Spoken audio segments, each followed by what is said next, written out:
ওম শান্তি 30/5/2025 মুরলি।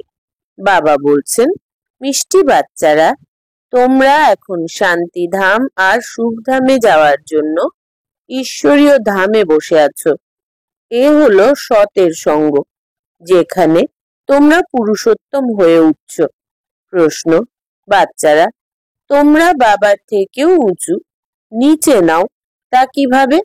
উত্তর, বাবা বলেন, বাচ্চারা, আমি এই বিশ্বের মালিক হই না, আমি তোমাদের এই বিশ্বের মালিক বানাই, সেই সঙ্গে এই ব্রহ্মাণ্ডেরও মালিক বানাই।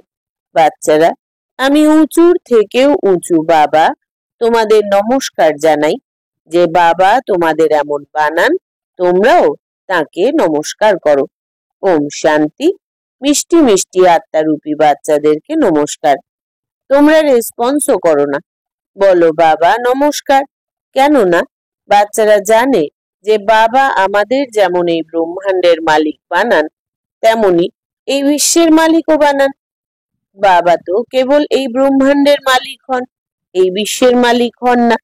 তিনি বাচ্চাদের ব্রহ্মাণ্ড এবং বিশ্ব এই দুইয়েরই মালিক বানান। তাহলে বলো, কে বড় হলো? বাচ্চারাই তো বড় হলো। তাই তিনি বাচ্চাদের নমস্কার করেন, বাবা তুমি আমাদের এই ব্রহ্মাণ্ড এবং বিশ্বের মালিক বানাও, তাই তোমাকেও নমস্কার। মুসলমানেরাও মালেকুম সালাম, সালাম আলাইকুম বলে থাকে, তাই না?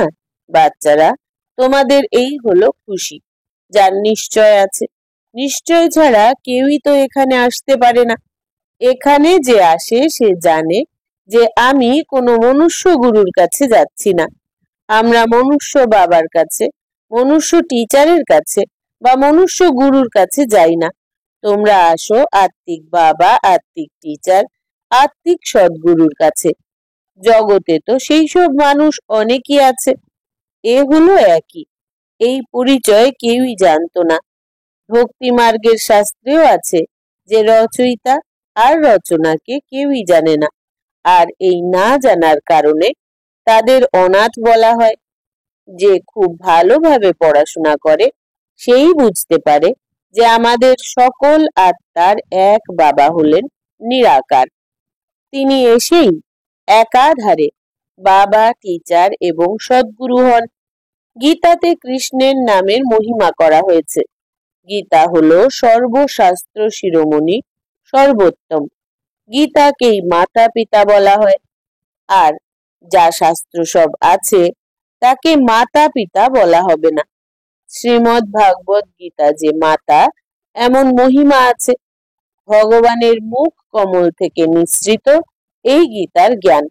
বাবা হলেন উচ্চ থেকেও উচ্চ, তাহলে অবশ্যই সর্বোচ্চ মহিমা যা গীতার, সেই হলো রচয়িতা। বাকি সব শাস্ত্র হলো এর পাতা অর্থাৎ রচনা। রচনা থেকে কোনো উত্তরাধিকার পাওয়া যায় না, যদিও পাওয়া যায় তাও অল্পকালের জন্য। বাকি যেসব শাস্ত্র আছে তা পাঠ করলে অল্পকালের জন্য সুখ পাওয়া যায়, তাও এক জন্মের জন্য, যা মানুষই মানুষকে পড়ায়। সমস্ত প্রকারের যেসব পড়া আছে তা অল্পকালের জন্য মানুষই মানুষকে পড়ায়, অল্পকালের সুখ পায়, তারপর অন্য জন্মে অন্য পড়া পড়তে হয়। এখানে তো এক নিরাকারী বাবাই আছেন, যিনি 21 জন্মের জন্য অবিনাশী উত্তরাধিকার দেন। কোনো মানুষ তো এমন দিতে পারে না, ওরা তো কপর্দক শূন্য বানিয়ে দেয়। বাবা তোমাদের পাউন্ড তৈরি করেন। বাবা এখন বসে বাচ্চাদের বোঝাচ্ছেন, তোমরা সকলেই তো ঈশ্বরের সন্তান। সর্বব্যাপী বলাতে অর্থ কিছুই বুঝতে পারেনি। সবার মধ্যে যদি পরমাত্মা থাকে তাহলে সবাই তো বাবা হয়ে গেল, বাবাই বাবা। তাহলে উত্তরাধিকার কোথা থেকে পাওয়া যাবে? কার দুঃখ কে হরণ করবে? বাবাকেই দুঃখহর্তা এবং সুখকর্তা বলা হয়। বাবাই বাবা, এর তো কোনো অর্থই হয় না। বাবা বসে বোঝান, এ হলো রাবণ রাজ্য, এও এই নাটকেই নিহিত আছে। তাই চিত্রতেও পরিষ্কারভাবে দেখানো হয়েছে। বাচ্চারা, তোমাদের এখন বুদ্ধিতে আছে যে আমরা এখন পুরুষোত্তম সঙ্গম যুগে রয়েছি। বাবা আমাদের পুরুষোত্তম বানাতে এসেছেন, যেমন ব্যারিস্টারি, ডাক্তারি ইত্যাদি পড়ে যাতে পদ পায়, ভাবে এই বিষয়ে পড়ে আমরা অমুক হব। এখানে তোমরা সতের সঙ্গে বসে আছো, যার জন্য তোমরা সুখধামে যাও। সৎ ধাম হলো দুটি, এক হলো সুখধাম, দ্বিতীয় হলো শান্তিধাম। তা হলো ঈশ্বরের ধাম। বাবা তো রচয়িতা, তাই না? যারা বাবার কাছে বুঝে সতর্ক হয়ে যায় তাদের কর্তব্য হলো সার্ভিস করা। বাবা বলবেন, তোমরা এখন বুঝে শুনে সাবধান হয়েছ, তাহলে শিবের মন্দিরে গিয়ে বোঝাও। তাদের বলো, তোমরা এর ওপর ফল ফুল মাখন ঘি আকন্দ ফুল গোলাপ ভ্যারাইটি জিনিস কেন চড়াও? কৃষ্ণের মন্দিরে আকন্দের ফুল নিবেদন করা হয় না, তাকে খুব সুন্দর সুগন্ধিত ফুল নিবেদন করা হয়। শিবকে আকন্দের ফুল আবার গোলাপ ফুলও নিবেদন করা হয়। এর অর্থ তো কেউই জানে না। এই সময় বাচ্চারা তোমাদের বাবা পড়ান, কোনো মানুষ পড়ান না। আর সম্পূর্ণ দুনিয়ায় মানুষ মানুষকে পড়ায়, তোমাদের ভগবান পড়ান। কোনো মানুষকে কখনোই ভগবান বলা হয় না। লক্ষ্মী নারায়ণকেও ভগবান নয়, তাদের দেবতা বলা হয়। ব্রহ্মা বিষ্ণু শঙ্করকেও দেবতা বলা হবে। ভগবান হলেন এক বাবা, তিনি হলেন সমস্ত আত্মাদের বাবা। সবাই বলেও থাকে, হে পরম পিতা পরমাত্মা। তার প্রকৃত নাম হলো শিব। আর বাচ্চারা, তোমরা হলে শালিগ্রাম। পণ্ডিতরা যখন রুদ্রযজ্ঞের রচনা করে তখন শিবের অনেক বড় লিঙ্গ বানানো হয় আর ছোট ছোট শালিগ্রাম বানানো হয়। আত্মাদের শালিগ্রাম বলা হয়, পরমাত্মাকে শিব বলা হয়। তিনি হলেন সকলের বাবা। আমরা সকলেই হলাম ভাই ভাই, বলাও হয় ব্রাদারহুড। বাবার সন্তান আমরা হলাম ভাই ভাই।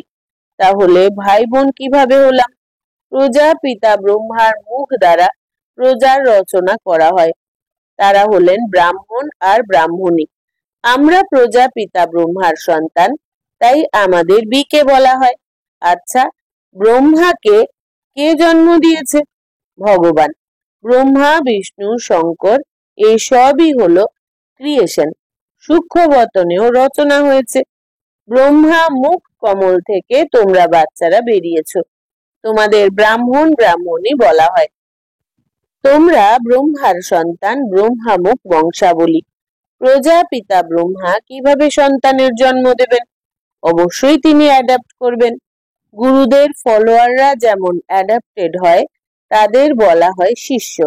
তাই প্রজাপিতা ব্রহ্মা সম্পূর্ণ দুনিয়ার পিতা হয়ে গেলেন, তাকে বলা হয় গ্রেট গ্রেট গ্র্যান্ডফাদার। প্রজাপিতা ব্রহ্মাকে তো এখানেই চাই, তাই না? সূক্ষ্মবতনেও ব্রহ্মা আছেন। ব্রহ্মা বিষ্ণু শঙ্কর এই নামের মহিমা করা হয়, কিন্তু সূক্ষ্মবতনে তো প্রজা থাকেই না। প্রজাপিতা ব্রহ্মাকে এসব বাবা বসেই বোঝান। ওই ব্রাহ্মণেরাও নিজেদের ব্রহ্মার সন্তান বলে পরিচয় দেন। ব্রহ্মা এখন কোথায় আছেন? তোমরা বলবে, এখানে বসে আছেন। ওরা বলবে, এ অনেক আগে হয়ে গেছে। ওরা তো নিজেদের পূজারী ব্রাহ্মণ বলে পরিচয় দেয়। তোমরা তো এখন প্র্যাকটিক্যালে আছো, প্রজাপিতা ব্রহ্মার সন্তান। তোমরা নিজেদের মধ্যে ভাই বোন হয়ে গেছো। ব্রহ্মাকে শিব বাবা দত্তক নিয়েছেন। তিনি বলেন, আমি এই বৃদ্ধ শরীরে প্রবেশ করে তোমাদের রাজযোগ শেখাই। মানুষকে দেবতা তৈরি করা এ কোনো মানুষের কাজ নয়। বাবাকেই রচয়িতা বলা হয়। ভারতবাসী এও জানে যে শিব জয়ন্তীও পালন করা হয়।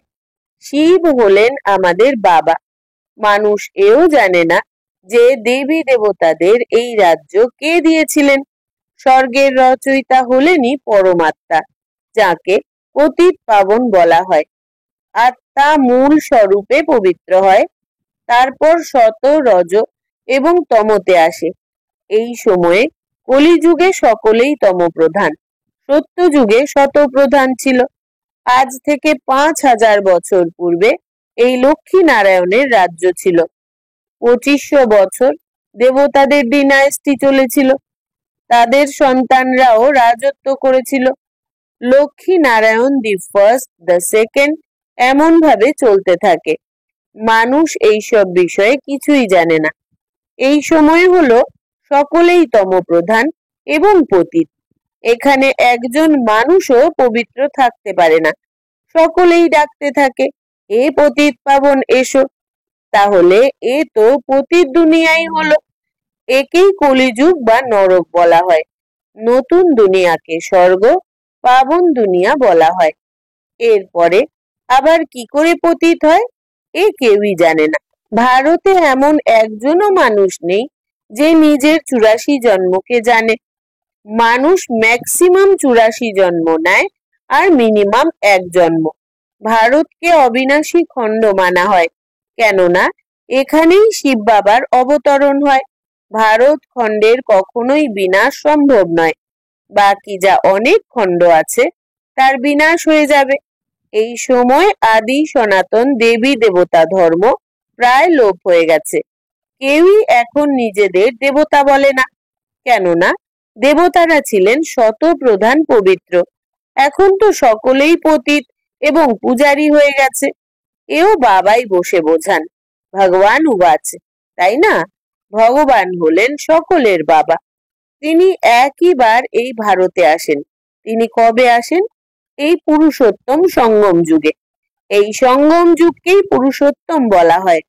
এই সঙ্গম যুগ হলো কলিযুগ থেকে সত্যযুগ আর পতিত থেকে পাবন হওয়ার যুগ।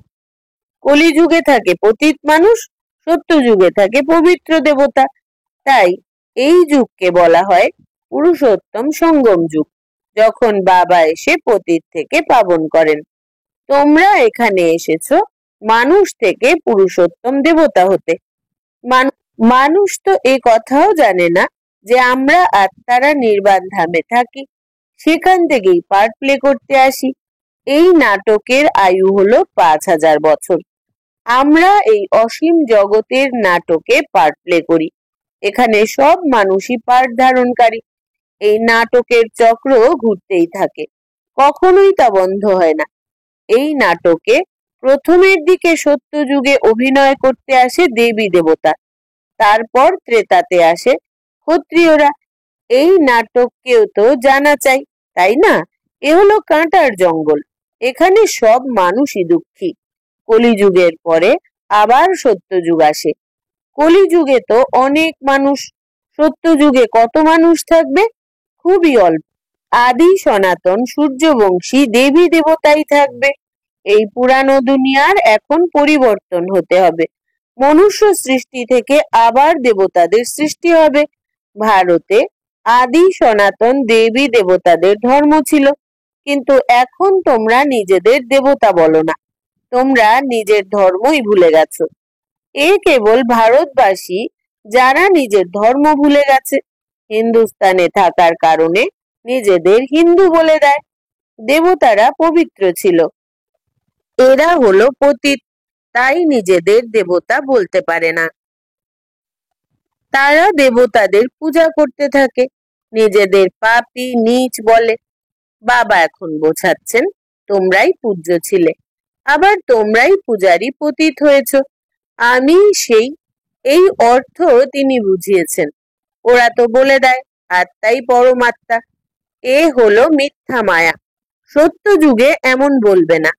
বাবা সত্য খণ্ডের স্থাপনা করেন, রাবণ করে মিথ্যা খণ্ডের স্থাপনা। আত্মা কি আর পরমাত্মা কি এও বাবা এসেই বোঝান। এও কেউই জানে না। বাবা বলেন, তুমি আত্মা বিন্দু, তোমাদের মধ্যে 84 জন্মের পাঠ নির্ধারিত রয়েছে। আমি আত্মা কেমন এ কেউই জানে না। আমি ব্যারিস্টার, আমি অমুক, এ কথা জানে, বাকি আত্মাকে একজনও মানে না। বাবা এসেই পরিচয় দেন, তোমাদের আত্মার মধ্যে 84 জন্মের পাঠ অবিনাশী ভাবে নির্ধারিত হয়ে আছে, যা কখনোই বিনাশ হতে পারে না। এই ভারত ছিল গার্ডেন অফ ফ্লাওয়ার। সুখই সুখ ছিল, এখন দুঃখই দুঃখ রয়েছে। বাবা এই নলেজ দেন। বাচ্চারা, তোমরা বাবার কাছে এখন নতুন নতুন কথা শোনো। সব থেকে নতুন কথা হলো তোমাদের এখন মানব থেকে দেবতা হতে হবে। তোমরা জানো যে মানুষ থেকে দেবতা হওয়ার পড়া কোনো মানুষ পড়ায় না, ভগবান পড়ান। সেই ভগবানকে সর্বব্যাপী বলা এ তো গালি দেওয়া হয়ে গেল। বাবা এখন বোঝাচ্ছেন আমি প্রতি 5,000 বছর পরে এসে এই ভারতকে স্বর্গ বানাই, রাবণ বানায় নরক। এই কথা দুনিয়ায় আর কেউই জানে না। বাবা এসেই তোমাদের মানুষ থেকে দেবতা বানান। এমন কথাও আছে যে দুর্গন্ধযুক্ত ময়লা কাপড় পরিষ্কার করে, মুত পালিতি কাপড় ধোয়ে। ওখানে বিকার থাকে না, সে হলো সম্পূর্ণ নির্বিকারী দুনিয়া। এখন হলো বিকারী দুনিয়া। মানুষ ডাকেও, হে পতিত পাবন এসো। রাবণ আমাদের পতিত বানিয়েছে, কিন্তু জানেই না যে রাবণ কবে এসেছে, কি হয়েছিল। রাবণ কত কাঙাল করে দিয়েছে। 5,000 বছর পূর্বে ভারত কত বিত্তবান ছিল। সেখানে সোনা হিরে জহরতের মহল ছিল, সেখানে কত ধন সম্পদ ছিল। এখন এখানকার পরিস্থিতি কি? তাই বাবা ব্যতীত আর কেউই মুকুটধারী বানাতে পারে না। তোমরা এখন বলো শিব বাবা ভারতকে হেভেন বানান। বাবা এখন বলছেন মৃত্যু সামনে উপস্থিত, তোমরা হলে বানপ্রস্থী। এখন তোমাদের ফিরে যেতে হবে। তাই নিজেকে আত্মা মনে করো, মামেকম স্মরণ করো, তাহলেই পাপ ভস্ম হয়ে যাবে। আচ্ছা, মিষ্টি মিষ্টি হারানিধি বাচ্চাদের প্রতি মাতা পিতা বাপদাদার স্মরণের স্নেহ সুমন আর সুপ্রভাত। আত্মাদের পিতা তার আত্মারূপী বাচ্চাদেরকে জানাচ্ছেন নমস্কার। আমরা আত্মা সন্তানেরা আমাদের আত্মা পিতাকে জানাই স্মরণের স্নেহ সুমন, সুপ্রভাত আর নমস্কার। ধারণার জন্য মুখ্য সার: 1. আমরা হলাম ব্রহ্মা মুখ বংশাবলী ব্রাহ্মণ। স্বয়ং ভগবান আমাদের মানুষ থেকে দেবতা হওয়ার পাঠ পড়াচ্ছেন। এই নেশা এবং খুশিতে থাকতে হবে। পুরুষোত্তম সঙ্গম যুগে পুরুষোত্তম হওয়ার পুরুষার্থ করতে হবে। 2. এখন আমাদের বানপ্রস্থ অবস্থা, মৃত্যু সামনে উপস্থিত, আমাদের ঘরে ফিরে যেতে হবে। তাই বাবার স্মরণে সকল পাপ ভস্ম করতে হবে। বরদান: নলেজ রূপী চাবির দ্বারা ভাগ্যের অপরিসীম খাজানা প্রাপ্তকারী মালামাল ভব। বিস্তার: সঙ্গম যুগে সকল বাচ্চাদের ভাগ্য বানানোর জন্য নলেজ রূপী চাবি প্রাপ্ত হয়। এই চাবি লাগাও আর যত চাও তত ভাগ্যের খাজানা নাও। চাবি প্রাপ্ত করলে আর মালামাল হয়ে গেলে যে যত মালামাল হয় ততই খুশি সতই থাকে। এমন অনুভব হয় যেন খুশির ঝর্ণা অক্ষুণ্ণ অবিনাশী প্রবাহিত হতেই থাকে। তাদেরকে সর্বখাজানার দ্বারা ভরপুর মালামাল দেখা যায়। তাদের কাছে কোনো প্রকারের অপ্রাপ্তি থাকে না। স্লোগান: বাবার সাথে কানেকশন ঠিক রাখো, তাহলে সর্বশক্তির কারেন্ট আসতেই থাকবে। অব্যক্ত ইশারা: আত্মিক রয়্যালিটি আর পিওরিটির পার্সোনালিটি ধারণ করো। যত পবিত্রতা রয়েছে ততখানি ব্রাহ্মণ জীবনের পার্সোনালিটি রয়েছে। যদি পবিত্রতা কম তো পার্সোনালিটিও কম। এই পিওরিটির পার্সোনালিটি সেবাতেও সহজ সফলতা প্রদান করে। কিন্তু যদি একটা বিকারের অংশ মাত্র থাকে তাহলে তার অন্যান্য সাথীগুলো তার সাথে অবশ্যই থাকবে। যেরকম পবিত্রতার সাথে সুখ শান্তির গভীর সম্বন্ধ আছে, সেই রকম অপবিত্রতারও 5 বিকারের সাথে গভীর সম্বন্ধ আছে। এই জন্য কোনো বিকারের অংশ মাত্র যেন না থাকে। তখন বলা হবে পবিত্রতার পার্সোনালিটির দ্বারা সেবা করে থাকা আত্মা। আচ্ছা, আজকের সমান হচ্ছে আমি সর্বখজানায় সম্পন্ন ভরপুর আত্মা। ওম শান্তি।